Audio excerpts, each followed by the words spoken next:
안녕하세요. 오늘 영상은 은퇴하신 분들 또는 직장을 그만두고 지역가입자로 전환된 분들께 꼭 필요한 내용입니다.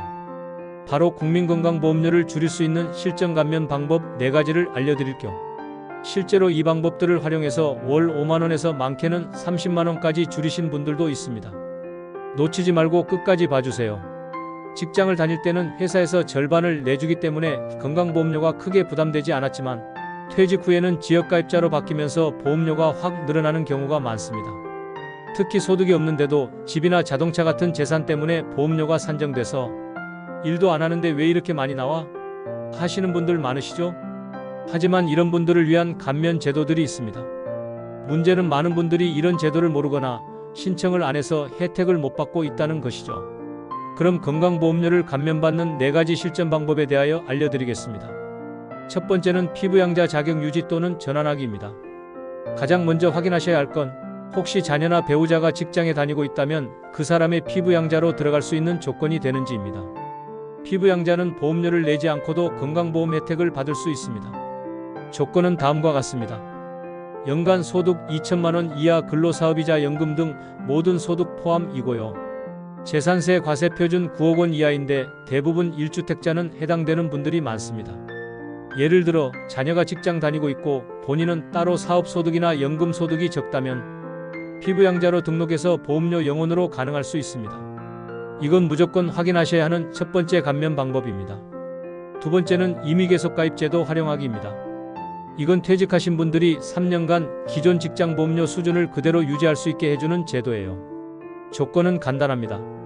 퇴직 전 18개월 중 최소 12개월 이상 직장 가입자였던 분, 퇴직 후 2개월 이내에 신청해야 합니다. 예를 들어 퇴직 후 지역가입자로 전환되면서 보험료가 25만원으로 올라간 분이 임의 계속 가입 신청을 하면 퇴직 당시 직장 보험료인 8에서 10만원 수준으로 3년간 유지가 가능한 거예요. 이거 몰라서 손해보는 분 정말 많습니다. 퇴직 후 2개월 안에 꼭 신청하세요. 건강보험공단 지사 방문 또는 앱과 전화로도 가능합니다. 세 번째는 소득과 재산 관리로 보험료 절감하기입니다. 건강보험료는 소득 재산 합산 기준으로 계산됩니다. 직장 다닐 때는 소득만 기준이었지만 지역가입자부터는 재산까지 다 포함되죠. 예를 들어 임대소득, 금융소득, 연금소득이 있거나 시가 5억짜리 집 4천만원 이상 차량이 있다면 보험료가 확 올라갑니다. 이럴 경우 주택은 실제 거주지 한 채로 줄이고 자동차는 등록 말소하거나 감면 가능한 장애인 차량으로 변경하거나 연금은 일부 비과세 상품으로 바꾸는 등 재산과 소득 구조 자체를 관리하는 것이 보험료 절감에 중요합니다. 특히 자동차는 보험료에서 무시 못할 비중을 차지해요. 시가 4천만원 넘는 차량은 고급차로 분류되어 보험료에 크게 반영됩니다. 네 번째 소득 하위층 감면제도 신청하기입니다.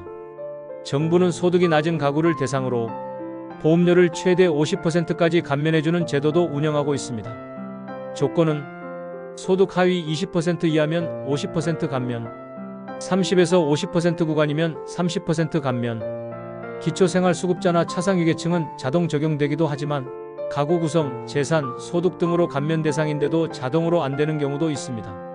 이럴 땐 직접 국민건강보험공단에 감면 신청을 해야 해요. 홈페이지 또는 앱에서 보험료 감면 신청 메뉴 확인해 보시고 신청서 제출 후 1에서 2개월 내 결과 안내를 받게 됩니다.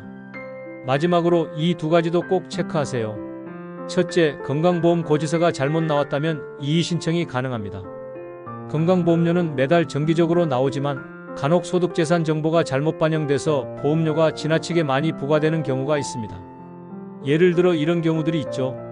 이미 팔았거나 없어진 자동차가 보험료 산정에 그대로 반영되거나 퇴직 후 소득이 줄었는데 반영이 안 되어 보험료가 높게 나오는 경우, 일회성 일시소득이 연간소득으로 잘못 계산되어 올라간 경우, 이럴 땐 그냥 내지 마시고 이의 신청을 꼭 하세요. 신청 방법은 국민건강보험공단 고객센터 1577-1000번으로 전화하거나 가까운 지사에 직접 방문 또는 공단 홈페이지에서 민원 신청안에 보험료 부과 이의 신청하시면 됩니다. 신청 후 2에서 4주 내에 심사 결과가 나오고 정정이 인정되면 과도하게 낸 보험료를 돌려받을 수 있습니다. 둘째, 본인 부담 상한제와 재난적 의료비 지원 제도를 꼭 활용하세요. 이건 병원비가 과도하게 나올 때 국가가 일정 금액을 초과하면 돌려주는 제도입니다. 특히 고령자나 만성질환자, 암 환자분들께 꼭 필요한 제도입니다. 1. 본인 부담 상한제란 국민건강보험에서 운영하는 제도로 연간 본인이 낸 병원비법정 본인부담금이 개인별 상한 금액을 초과하면 그 초과 금액을 돌려주는 제도입니다. 예를 들어 2025년 기준으로 연소득이 낮은 분들의 본인부담 상한액은 약 120만원 수준입니다. 그런데 병원비로 본인 부담금이 300만원이 나왔다면 그중 초과된 180만원은 건강보험공단에서 환급해줍니다. 어떻게 신청하나요? 보통은 자동 환급 대상이면 별도 신청 없이도 통장으로 환급되지만 병원비가 큰 경우에는 사전 신청을 하면 훨씬 빠르게 받을 수 있습니다. 건강보험공단 지사나 고객센터 1577-1000번으로 문의하면 본인의 상한 금액과 환급 가능 여부를 바로 확인할 수 있습니다. 2. 재난적 의료비 지원 제도란 예기치 않은 큰 병원비로 인해 가게가 무너질 수 있는 상황을 막기 위해 국가에서 병원비의 50에서 80%까지 지원해주는 제도입니다. 지원 대상은 암, 중증질환, 희귀난치성 질환, 뇌출혈, 교통사고 등 기준 중위소득 100에서 200% 이하 가구 2025년 기준으로 1인 가구 월소득 약 180만원에서 370만원 정도 어떤 병원비를 지원해주나요? 입원비, 수술비, 고액치료비 등 본인 부담금 외에도 비급여 항목까지 일부 포함되는 경우도 있어요. 신청 방법은 병원 내 사회복지사에게 신청 의사를 말하거나 국민건강보험공단 또는 보건복지상담센터 129에 문의하시면 되는데요. 진단서, 진료비 내역서, 소득 관련 서류 제출하면 심사를 통해 최대 3천만원까지 지원 가능하며 신청 시기는 진료 시작 후 6개월 이내가 원칙입니다. 많은 분들이 이런 좋은 제도가 있다는 것을 모르거나 신청 방법을 몰라서 혜택을 못 받고 있습니다. 병원비 부담이 커졌다면 그냥 내지 마시고 꼭 이렇게 물어보세요. 이 병원비 혹시 건강보험공단에서 지원받을 수 있나요? 한 번의 문의가 수십만원, 많게는 수백만원을 아껴줄 수 있습니다.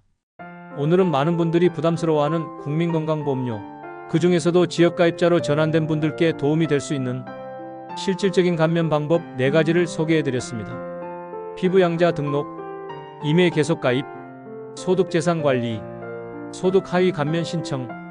이렇게 오늘 알려드린 4가지 방법 중 하나만 제대로 활용해도 매달 수만원 이상의 보험료를 줄일 수 있고 장기적으로는 연간 수십만원까지 아낄 수 있습니다. 혹시 지금 보험료가 부담스러우시다면 오늘 알려드린 내용들을 꼭 한번 실천해 보시길 추천드립니다. 영상이 도움이 되셨다면 좋아요와 구독 꼭 눌러주세요. 여러분의 응원이 앞으로도 좋은 정보를 전해드리는 데 큰 힘이 됩니다. 오늘 알려드린 내용 주변 분들과도 꼭 나눠주세요. 작은 정보 하나가 큰 전략과 안전으로 이어질 수 있습니다. 감사합니다. 오늘도 건강하고 평안한 하루 보내세요.